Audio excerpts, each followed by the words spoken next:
The broadcast is now starting. All attendees are in listen-only mode. Hi there, it's Fergal McGovern from VisibleThread. Thanks so much for spending some time with us on your busy day today. Today we're delighted to present a webinar about a very topical subject for contract folks and proposal folks. It's around how to shred FARs and DFARs out of fairly complex contracts very quickly within 3 minutes, and believe me, it'll be interesting to see that in action, and really tighten up the overall compliance process. I'm delighted to welcome today Kyle Peterson from Cobham Mission Systems. Kyle will actually be spending the majority of the session showing how Cobham actually use VisibleThread to do exactly that, to basically shred documents extremely quickly, to identify flowdowns, to identify FAR clauses and DFARs that are of particular note and particular, especially from a risk and compliance standpoint. So before we get going with Kyle, we'll just want to talk about some operational elements of this. We expect the call to last about 45 minutes. It may go a little bit over, a little bit under, depending on how much it'll be interesting for you. If you have any questions during the webinar, please use the questions facility to the right of your interface. We'll do our best to address some of those questions on the fly, and if we don't get to those questions, we'll follow up after the webinar. We'll also be making the webinar recording live today, and we'll share that with you, and we'll be sharing some slides, and also we'll leave some questions time at the very end. So the basic idea here is that we're going to spend basically divvy up the webinar into two elements. The first part is really how Kyle and Cobham and his colleagues are actually using VTDocs to do the shredding I talked about. And then I'll do my best effort to maybe show you how to actually do it within the tool itself so that you get some concrete idea of that. So by far the more interesting bit here will be part one, I think, but part two will be interesting from a mechanical standpoint. So let's start off with the more interesting bit. And I'd like to welcome Kyle. And Kyle, if you can take it away from here and maybe give a quick intro as to your role and position within Cobham, that'd be great. Sure. Thanks, Fergal. Good afternoon, everyone. So my name is Kyle Peterson. I'm a contracts administrator at Cobham Mission Systems. It's a British aerospace company. I come out of our Orchard Park, New York office just outside of Buffalo. So our relationship with VisibleThread has gone, I think, just about a year now. And so what I'll do is, to Fergal's point, I'll take everyone through how we use it, what motivated us to take a look at a new approach, get in touch with VisibleThread, how they've helped us, and really take you through the benefits of VisibleThread and the ultimate end product. So basically from USG, RFQ, or PO to a final bespoke flow-down analysis deliverable that you can work with your sales and supply chain team on.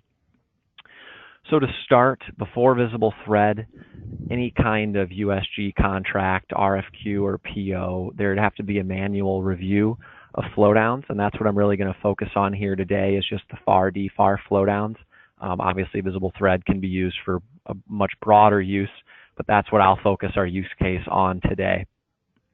So diving in, about a year ago, roughly when I first started, I would get an RFQ or a PO. I would take the flowdown document, I'd have to go through it manually, and there's risk, right, in terms of making sure we're pulling out FARs and DFARs that are applicable to us, ensuring that that we're compliant as a site, and then making sure that our subcontracts have relevant, requisite FARs and DFARs flowed down as well.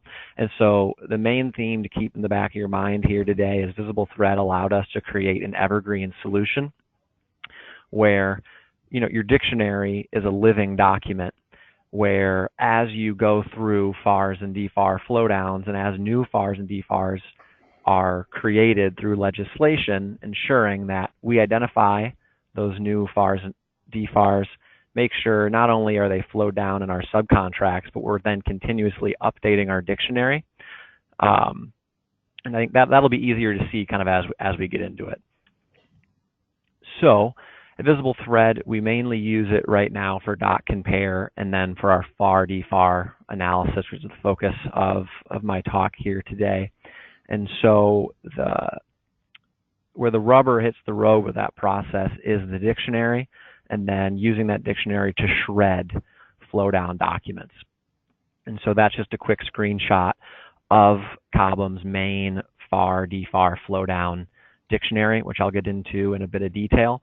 But as you can see, pretty quick, you've got, what's that, 1, 2, 3, 4, 5, 6. So 7 kind of sub-dictionaries, categories of FAR and DFAR that we assign. So this flowchart is a good graphical representation of taking a flow down document, shredding it, and then moving through the process where I then analyze it, create a bespoke FAR flow down analysis that we then socialize with our sales team and our supply chain team to ensure that we're compliant from a business unit perspective, and then also ensuring that we are compliant downstream as well. So starting there, moving left to right, you take your FAR flow down document, put it into VisibleThread, we shred it against our USG compliance review dictionary, creating a responsibility matrix, and now we're going to get into our different types of kind of sub-dictionaries within that broader dictionary. So your two kind of oblong shapes there, we have a dictionary that shreds out any kind of FAR and DFAR that the business unit is compliant with. Those are your, no segregated facilities, Equal Opportunity Employment Act, things like that that we're compliant with that aren't necessarily contract specific, and we don't really need to look at because we comply with them. So we push those out, no action required.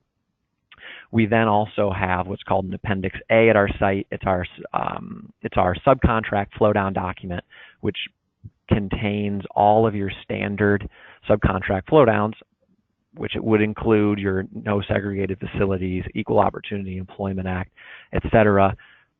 If our FAR, DFAR flow down document goes through the dictionary, we see any FARs and DFARs designated as a mandatory subcontract flow down, we know, well, A, it needs to be flowed down via Appendix A, but B, because it's being designated as that, it's already being flown down in our standard flow down document.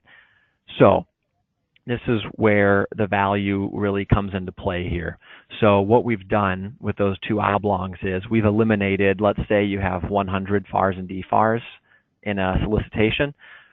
For the sake of argument, let's say that those two oblong shapes, that has eliminated 50 flow downs that I don't need to look at. We're already compliant. They're already being flown down. So now moving into the center of the diagram, this is where the value add time savings comes into it, where I want to focus on these 3 types of flow downs. We have a list of flow downs that we are compliant with, but we flag them for a contract by contract basis. So for example, if we're flowed down rights and technical data, certified cost and pricing data, this solicitation, it might not apply for the effort, but we want to make sure it doesn't apply.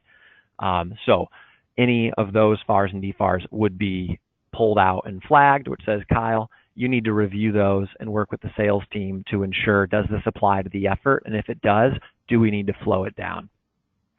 Moving forward, NA flagged is very similar. Contract by contract basis in terms of our review.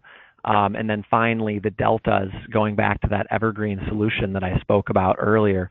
Deltas are FARs and DFARs that are not contained in our dictionary, which means we haven't seen these before. They haven't been flown down to us. That comes out of our catch-all dictionary. We look for everything that has 5.2 in it. And so when the dictionary is going through, you see a 5.2, and it is not assigned a label like BU compliant flagged or BU compliant. Okay, it's not in our dictionary. This is a new FAR, DFAR for this contract. We need to do our due diligence on it. Does it apply for this effort? If it does, is the business unit compliant with it? And then finally, third, does it need to be flown down to our subcontracts? Because as a delta, that also tells us it's not included in our Appendix A, our standard subcontract flow downs, which and that hits this first kind of diamond here. We get this list of flagged and delta FARs and DFARs. Are they applicable to the contract? That's where I come in. I need to do my research, on the provision, on the FAR and the DFAR kind of legal analysis. Is it applicable? And then that also involves working with the sales team, the supply chain team, et cetera. And then moving forward, once we have that information, does it need to be flown down to our subcontracts?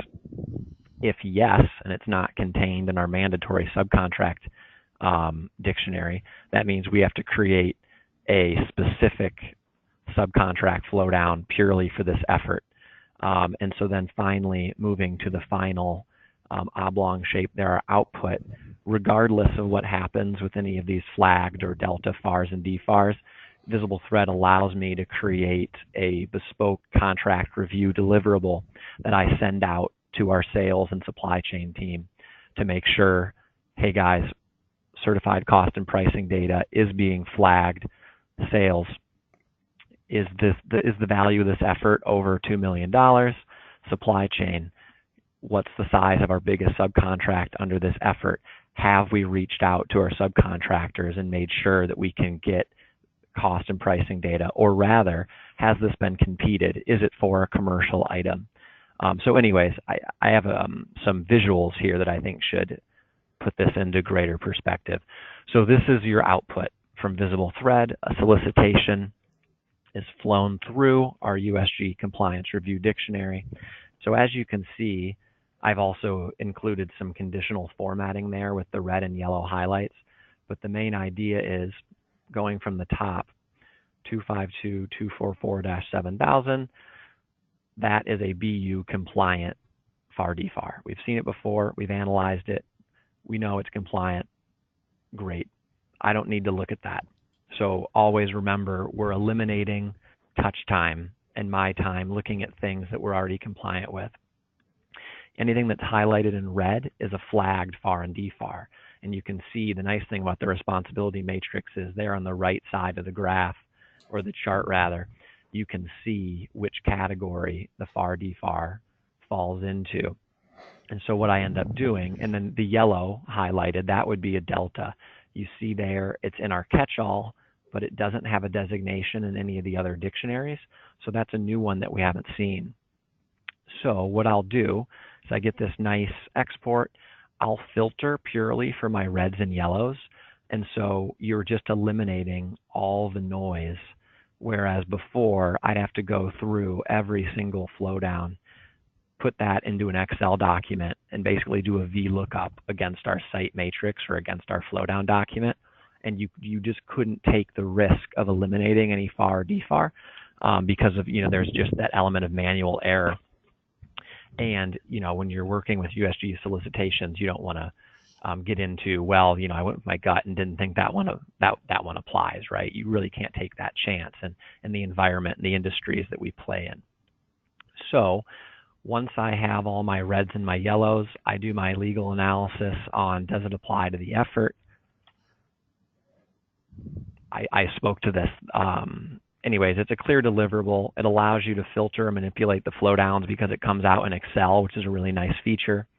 And then moving forward here, it allows the creation of that contract-specific review checklist that I mentioned.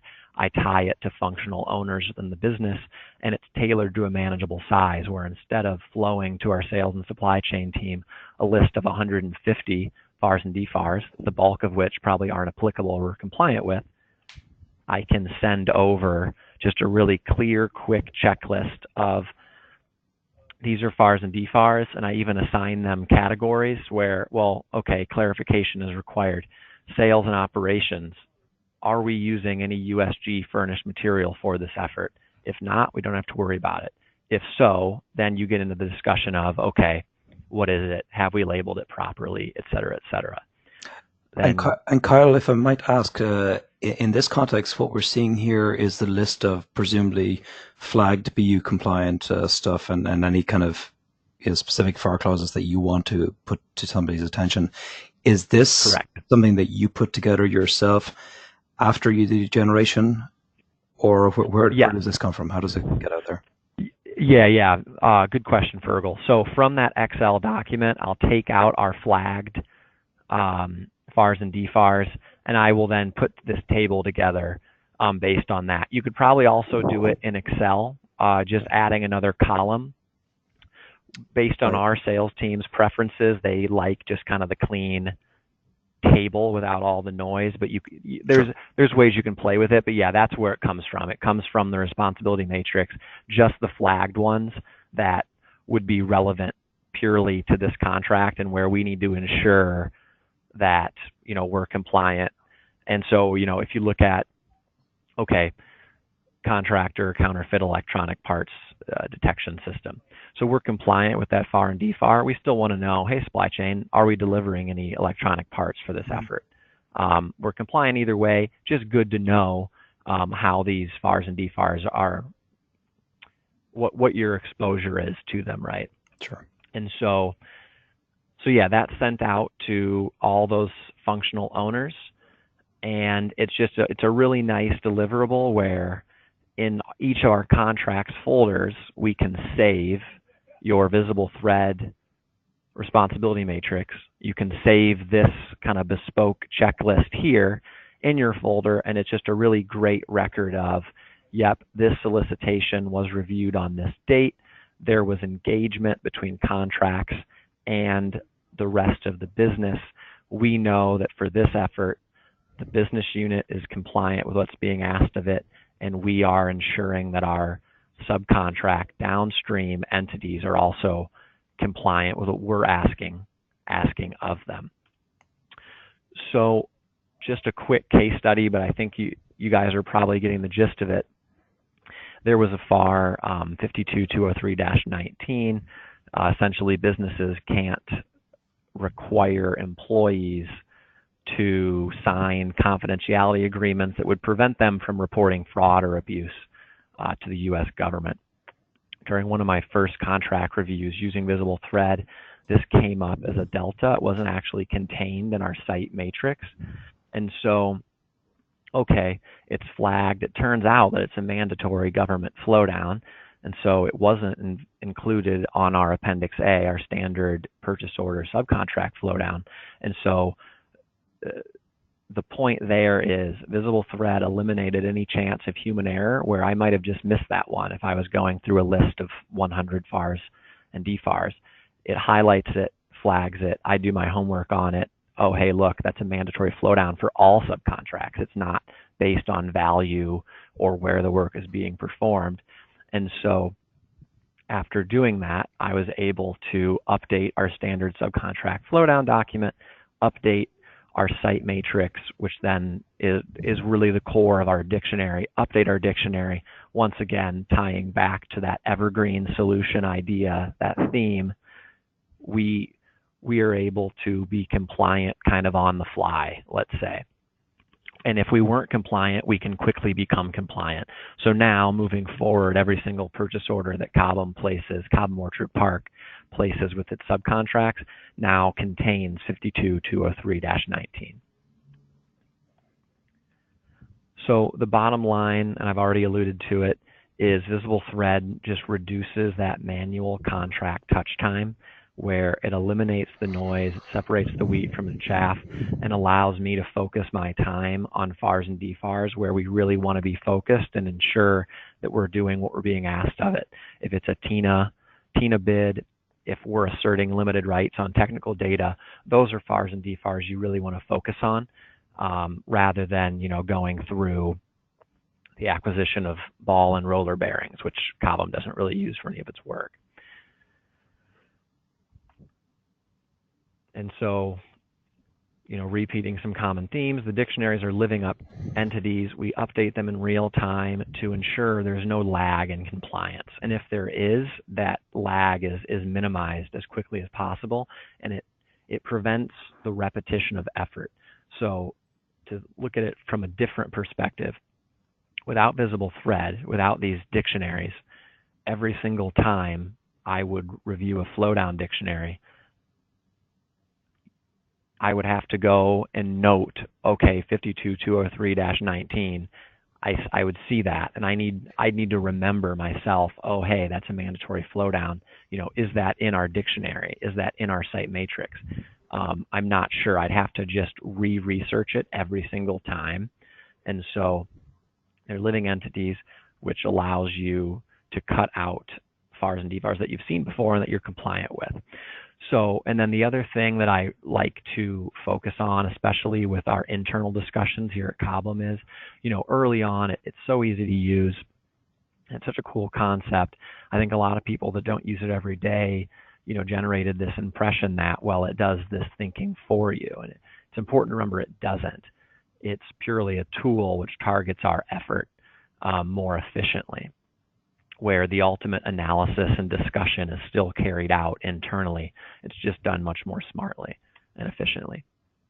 And so then just kind of moving back up to a higher level, talking about mindset and behaviors.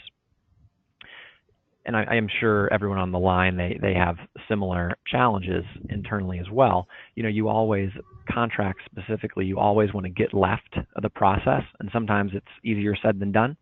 You ideally want to be a proactive function, and sometimes we're more reactive than we would like to be. So being able to quickly churn through these solicitations, those quick actionable turnarounds, which are clear, which are targeted, which don't contain 100 line items, just really established strong buy-in from our sales team, and it would encourage them to engage us early on rather than dreading the next email from Kyle where he's asking them 100 questions, most of which we don't really care about. So ultimately, bottom line, we're engaging with the rest of the business sooner. We're not as siloed, and we're actually taking the time to really think and discuss each effort individually, which is really what you should be doing. But without this kind of efficiency generating tool, that's easier said than done. So any questions on that? I realize that's kind of a lot to digest, but I hope it was relatively clear. Great, thanks so much, Kyle. Really appreciate it. I'm just checking for the questions panel. So no questions so far. So we'll certainly reserve time at the very end for people to actually ask any further questions. And please don't be shy. If anything that Kyle said was unclear, or you needed some clarification on anything, just let us know. So at this point, what I might do, Kyle, is I'll take the baton, as it were. Let's see if I can figure out this GoToWebinar stuff and make myself a presenter. So everybody, if you can bear with me. I'm now going into the how-to side of things. So this is a really kind of giving you a sense for, okay, Kyle's talked about these great things and the efficiencies and so forth, and hopefully it's clear that whether you're looking at FAR, DFARs, or you're looking at more generalistic things like, checking for indemnification clauses, or in fact, you're outside the North American context and you're in the European context where you're actually still doing contracts, but you're looking for different types of clauses. The big point here is that automation and VisibleThread docs in particular can really help streamline that process. So we kind of build this webinar as showing you how to do that really quickly, within 3 minutes, within 5 minutes. So I'm going to show you exactly that, and I'm going to share with you a flow and the mechanic about how Kyle is doing what he's doing. So what I'm showing you here is VisibleThread docs. For those who've never seen this solution, it's a very simple, straightforward solution. Basically, on the left, you've got these folders, and you upload docs or contracts or RFPs or whatever it might be, or even proposals into the solution. And the reason you do that is not because you want to have yet another repository. It's because you want to actually get some interesting analysis out of the docs. So the first thing is, here I've got a contract. It's called RFP Final. It's a IDIQ. Again, for those who are outside the North American context, that would be a fairly large umbrella type contract that the US feds would issue, that have a whole bunch of task orders underneath them, and the task orders are the kind of the detail on them. But the IDIQ is a really important thing. It's typically, in this example, it was a multi-billion-dollar, multi-year contract vehicle. And if we look at this, it's got a whole bunch of pages. If you see on the top, it's got 158 pages. So the state of the art prior to doing automation on this is that, as Kyle described, you go through, you look at the FARs, you look at the DFARs, you identify them, you typically use search, and you basically start to compile a list. And of course, as Kyle has mentioned, you've got a lot of noise going on as well. Many of these FARs and DFARs have no relevance, or they're pretty benign. You're already compliant, so you don't have to worry too much about them. So the key point here is, how do I identify and shred the doc? And by shredding, we just mean splitting it out copy and pasting each statement here, putting it into its own row in a matrix in an Excel spreadsheet typically, and how do we then flag the ones that are of interest for us in particular? So what FAR is of interest, and indeed, even outside FARs, just even in a commercial context, what clauses that reference liquidated damages or IP clauses or et cetera, make sense and should we focus in on? So the beauty about VT is that when you're actually using it, you can customize the type of search that you're doing. So here we have that doc, it's got 158 pages. I go to an area called quality analysis, no big deal, this just happens to be where we have this stuff. And this is a set of terminology that we're looking for in the context of that RFP. So when Kyle talked about BU compliant flags, all of these FAR clauses are pretty benign from their standpoint. They're already compliant with this. There's no big issue, so they're not that concerned about that. When he talked about pulling everything, this is what he was saying, 52 star. That means let's pull everything in this contract that begins with 52. And to make that obvious, if I check the box to the right of the 267, we're now extracting automatically in a few seconds those occurrences directly in the bottom portion. So just giving you a feel for this, and again, those who've never seen VisibleThread before, just so that you can understand that's how it works. It basically pulls very quickly certain items. In this case, these are all the content, or this is the content in the document that has references to FAR clauses.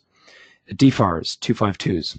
So that structure, mandatory flow downs, that's a kind of a grouping, if you will. So when Kyle was talking about, he referred to these individually as individual dictionaries.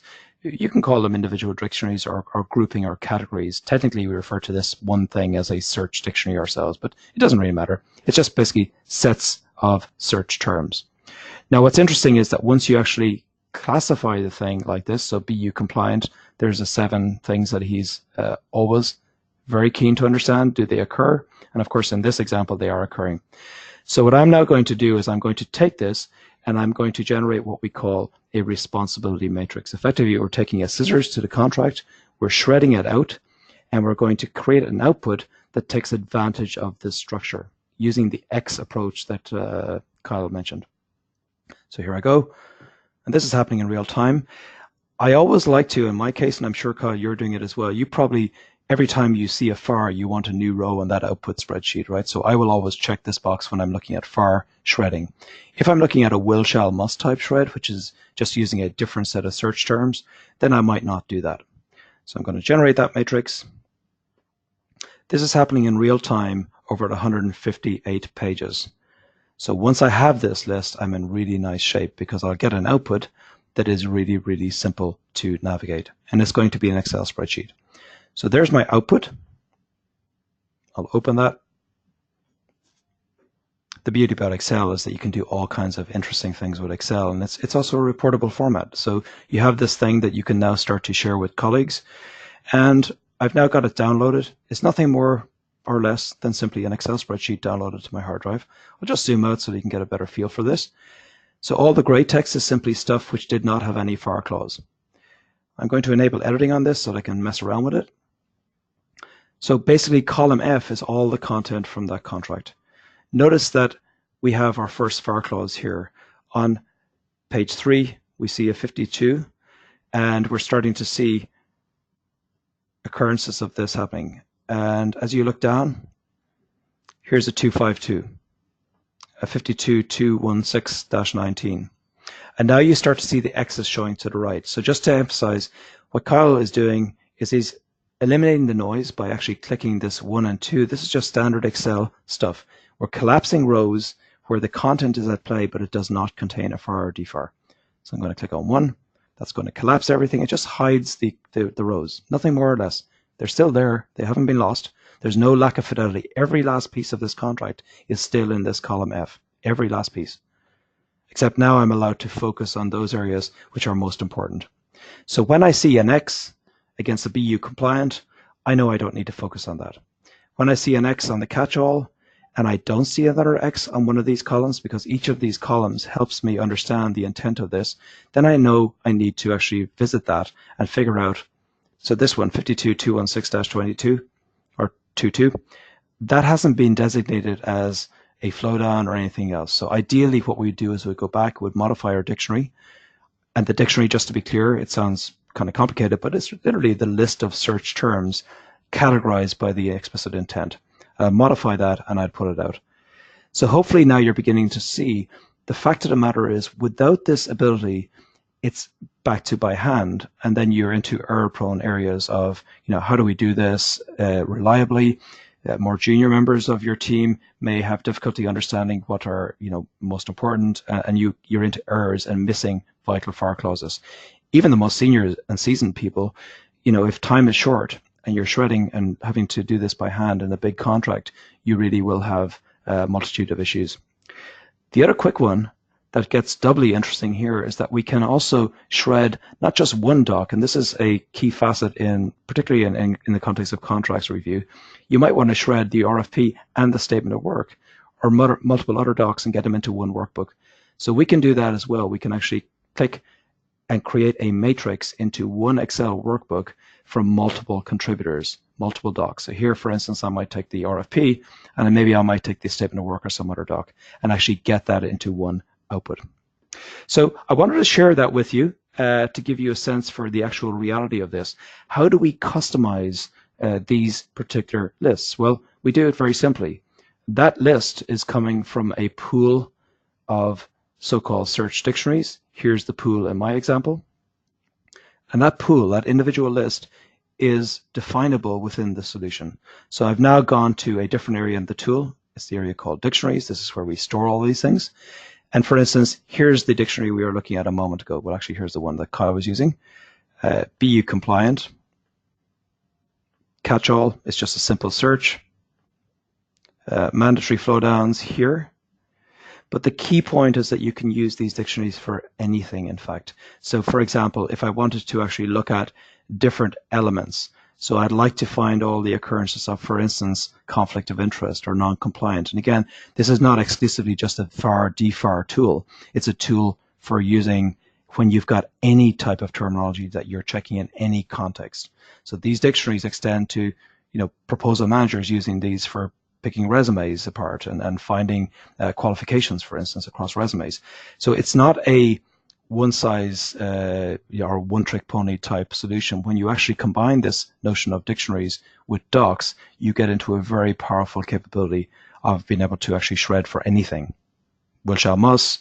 It could be labor categories, it could be resumes, it could be past performance, it could be anything. We just happen to have focused here in this session on the FAR, DFAR, which is of critical importance from a risk and efficiency standpoint for any organization. So that's just giving you hopefully a sense of this. And what I might do is now just check for questions. I'll just open my questions pane here and see if anyone's got some interesting questions. All the questions, of course, are very interesting. And Kyle, I might ask you to answer some of these as they're relevant. Okay, this is a good question. And actually, this will be relevant for you, I think, and I'd love to hear your experience. So Miles is asking, is this dictionary available for download? And so that's a question, actually. Currently, in fact, I'll answer it to some extent. So at the moment, Kyle, you're sharing a dictionary. Is your dictionary open to the public, or is it proprietary to Cobham? No, people can certainly use it. I just add the caveat that Sure. It is tailored to our business and to our site. So, if you're conducting construction projects for the government, that's going to have a lot of non-applicable. Those FARs would be in the non-applicable category, but certainly, yeah, it's just a list of FARs and DFARs. So okay. So Sure. What we can do then, following this, is that we'll post that dictionary to our dictionary marketplace, which is where we expose these, and it's on our website, and we'll notify all attendees and so on about that. That'd be great. Second question is, Candace is asking, who sets up the libraries to filter information through? Is that something that VisibleThread assists with? I am completely new to VT. So Kyle, can you help us on that? What was your experience about setting up that kind of list, the dictionary, as it were? Right, yes. And so that obviously it's kind of a lot of upfront work for eventual downstream benefit and huge cost savings. So that came about kind of through two different sources, let's say. Sure. So we have, as I spoke to, a standard subcontract flowdown document that goes with every single PO that says you won't have segregated facilities, et cetera, et cetera. So that formed the core of our dictionary, and then from there, going through certain audits, things like that, you're exposed to more and more FARs and DFARs. So then we went more broadly focused and created a site and matrix, where as we came across these FARs and DFARs, we'd do some quick research on them, and then work with, cost accounting standards. We would do a quick kind of Google search on it, go through the actual language, work with finance and say, hey, finance, we comply with this, correct? And then from there, we created a site matrix, which became our dictionary. I hope that makes sense. What do you think, Fergal? Yeah, well, certainly I'm tracking. Well, indeed. Well, I suppose anybody who's confused or whatnot, just reach out to us after the fact, and we'll try and clarify if there is any confusion there. But it seems sensible to me, that's for sure. We've got quite a few questions. So here's one from Cara, and fair point, Cara. So she writes, is the entire webinar about the VisibleThread product? No offense, but that isn't mentioned in the webinar description. So Cara, I suppose our intent wasn't necessarily to have it as a VisibleThread product, but when we talked about automation, underpinning that was the ability to use VisibleThread to support the efficiencies that you're seeing today. I suppose we haven't necessarily seen that without some form of automation, and VisibleThread is very good at this, it's next to impossible, if not impossible, to actually get the efficiencies you're seeing here. So hopefully, apologies for that if you felt it was too much of a product push, but we hope it was useful. Jessica answers or asks, are we able to use this dictionary in the trial? So I guess I'll just answer that with, out of default or in the default config, that particular dictionary is not in the trial, but once we get it promoted and uploaded into the, apologies for the background noise, into our dictionary marketplace, and just for everybody to understand, this is what I'm talking about. So I'll go to the VisibleThread website, and underneath the products area, my apologies, I need to take this chat window out of the way so I can see what I'm doing. There is a menu called Dictionary Marketplace. So what we'll do is, once we're done with this, in the next day or two, we'll post this dictionary that Kyle is talking about to the marketplace. You can download it, and there's instructions here about how to import it into your environment. You'll see it on the bottom part of this particular screen. So we'll send out some follow-up detail on that once we post it to the attendees. Okay, let's see. Next question, I might throw this back to you also, Kyle. I think it's kind of a repeat, but no harm.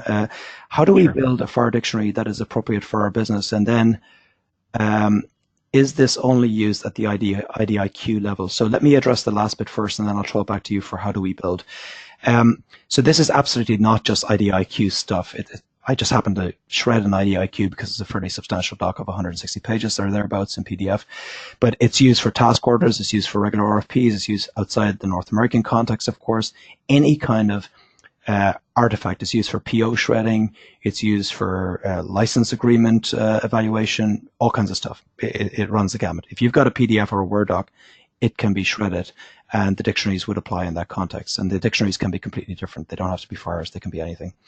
In terms of the bit around how do we build a FAR dictionary, Kyle, can you maybe share your experience on that? Did you build it yourself? Did we build it for you? What was the experience there? Sure. So we built it ourselves, and what I would kind of focus on is the type of business that you're in, and then kind of splitting them up into the categories that we did. So for example, taking every single mandatory flow down for all subcontracts. It's not, relevant only to particular efforts. So I use this example all the time. Your segregated facilities, equal opportunity type clauses, which are going to be flown down in every single solicitation, and you need to flow down through every single subcontract. Those are what I'd call the easy ones. Okay, so those are agnostic. Then, if you were a construction company or a transportation company, there are FARs and DFARs that would apply to your enterprise that don't apply to Cobham. We don't construct buildings. We don't, we're not a maritime shipping business. And so then breaking out, well, which ones would apply to the type of business that you're doing? And then your third type would be kind of your value effort specific FARs and DFARs, your rights and technical data. are you designing products and are you delivering said designs to the government? Well, do you want to assert limited rights on that? So just, knowing your business, how you operate, what you will be delivering to the government is kind of where you want to start, and then breaking it out. And so it is a lot of upfront legwork. I spent probably about a week or two going through the FAR and putting together a list, particularly for the financial ones, your accounting standards, your earned value management systems, and then sitting down with finance and saying, finance, accounting, do these apply to us? If they do we comply with them? How do we become compliant? So hopefully that's not too high level, but I think in terms of that this broad audience, that's how we did it, and that's how I would start. Okay, great. Thanks, Kyle. It's really good just to get the actual visceral sense of the effort and so forth. So it sounds like you need to review what you're currently checking for manually and create a list and basically fairly quickly kind of import that or whatnot into VT. The other thing I would say from our standpoint, we often work with customers to actually help accelerate that process. And if there's any part of the training of VT, it's a simple solution. The most focus goes into that idea of actually creating dictionaries, and we spend, it's almost consultative time to actually help say, hey, you could use it for this, or you could use it for that, or what does your process actually involve when it comes to, for instance, qualification checking for resumes or for risk analysis, et cetera, et cetera. A question from David. Are you going to demonstrate the document compare? And unfortunately, the chat window cuts off the rest of the question, so sorry about that, David. We weren't planning on demonstrating document comparison. It's extremely relevant for contractors, but again, the building of this webinar was really focused about FAR and DFAR, so we won't be doing that. Question here from Miles. Kyle, do you include red flags on certain FAR clauses that might change? Unfortunately, the rest of the question is chopped off, but red flags in that kind of area, Kyle? FARs that might change, I think I understand, and feel free to ask another question if I don't cut the mustard here. So FARs change, right? So you might have the March 1992 version, and it could be updated in a new defense appropriation bill. We have not gotten to the point yet where we're flagging updates in the actual version of the FAR DFAR. That's kind of the next step. But there are certain FARs and DFARs that we always keep our eye on, and they're generally your TINA specific certified cost and pricing data, where you need to deliver things and you're certifying to the accuracy of that data. Those are always flagged. I'm hoping that answers your question. Feel free to ask it again if I didn't. Yeah, well, I think there's plenty of questions anyway coming at us, so I'll carry on, Kyle. We'll assume it has answered the question. Okay, sure. Cool. Sorry, I'm after being able to, I've just resized and figured out how to resize the question area, so I'll have a better shot at giving you a proper question. Okay, following Kyle's, this is from Lauren, following Kyle's description of dictionary creation, there is no automatic notification of a change to the FAR and or any of the FAR supplements. This tool would flag those as new, and staff would directly manually investigate, then update the site matrix and dictionary themselves, ? So I guess the question is that accurate, Kyle, from your standpoint? It sounds like it would be. So I was really well said. This is my concern, is the dictionary is taking the numeral, it's shredding by numeral, right? Your 5.2, right, where it will reference the date. If you go back, I'm not sure how easy Fergal would be to go back to your export, the Excel sheet. That might help if you could bring that up, please. Sure. Yep. So if you look at column F there, so depending on how the FAR is referenced, you'd see the numeral there, and then you'd also see the parentheses, June 2018. Right. But it'll continually pick up the FAR, but unless you're noting, 52209-9 used to be June 2015, and now it's November 2018. Right. You just need to be an eagle eye, and I don't claim to be that talented. So it doesn't do that, And I'm wondering though, Fergal, I'm sure we could get creative. So we have a catch-all numeral. Maybe, we could probably workshop that, but as of right now, we can't do that. Yeah, I think that's pretty accurate, and I think it's something that's very interesting to think about doing. Actually, it's a neat kind of segue into the next question. Let me just reopen my question box here if I can manage to actually do that. So this is from Jessica, who asks, so there's no clause logic, quote unquote, involved in VisibleThread. Would have to get all this figured out, and the input, I presume that's, not sure where that question ends, but that is correct, Jessica. There isn't clause logic. Well, there's search logic in the sense that you're searching for literal strings or you're searching for catch-alls. 52.star would catch all the 52s. But is there any logic that says, well, if you find 52.blah and you find something else like may, for instance, to Kyle's point previously, that does not exist today. It's something that we're certainly actively looking at from an R&D standpoint, but today it is not there. This is from Miles again. Kyle, do you use FAR 52.301 matrix to build your dictionary too? No. So we started mainly with our standard flow down document and then also just going through solicitations, what's being flown to us. And, for the most part, there's a lot of overlap. And so once you just get that solid base, and I'll bring our matrix up just to give everybody an idea. Let me make you presenter again, Kyle. Just give me 1 second here. Well, actually, if you could just hold off, Fergal, for 1 second, just making sure that no worries. I have up what I want to have up. Gotcha. Let's see.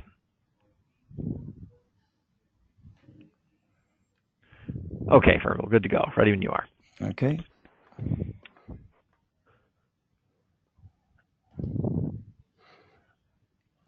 So if everybody can see my screen, this is the basis of our dictionary. And so we have 352 FARs and DFARs. I think when we first started, we had somewhere in the 250 range.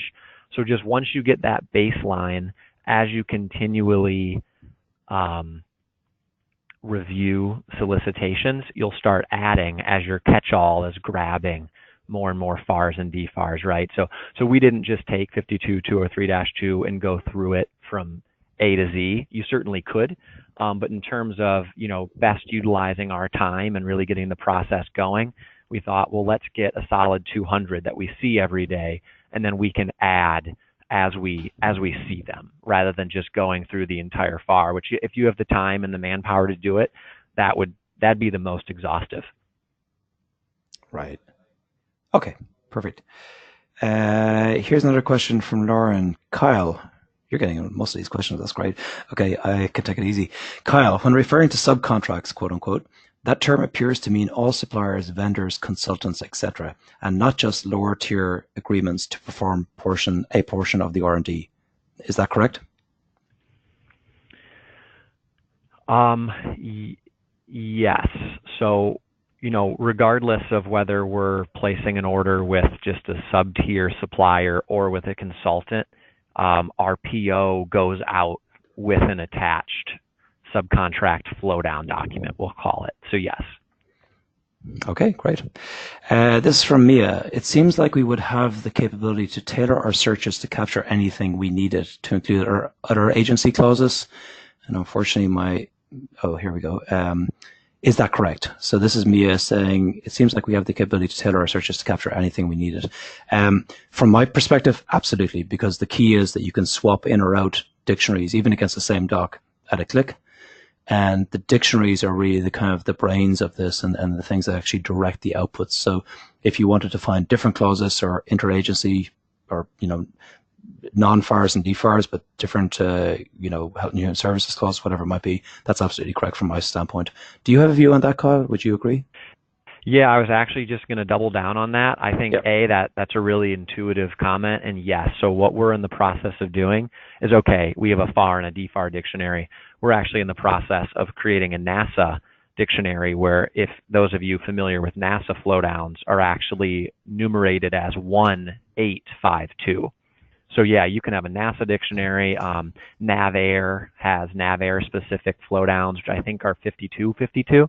So yeah, like Virgil said, the dictionaries are customizable to anything you'd want it to find. Fantastic. Listen, that's fantastic, Kyle. Really appreciate the time that you spent with us. And for everybody who's on the call, we have a survey at the very end, which we'd love for you to fill out. Maybe we did okay, maybe we did great, maybe we did not so good. Let us know, and any feedback would be greatly appreciated. So with that said, I'd like to bring the webinar to a close, and really appreciate everybody's time. And once again, Kyle, thanks so much for your help on this. Yeah, thanks, Virgil. Thanks, everyone. No worries. Thanks. Bye.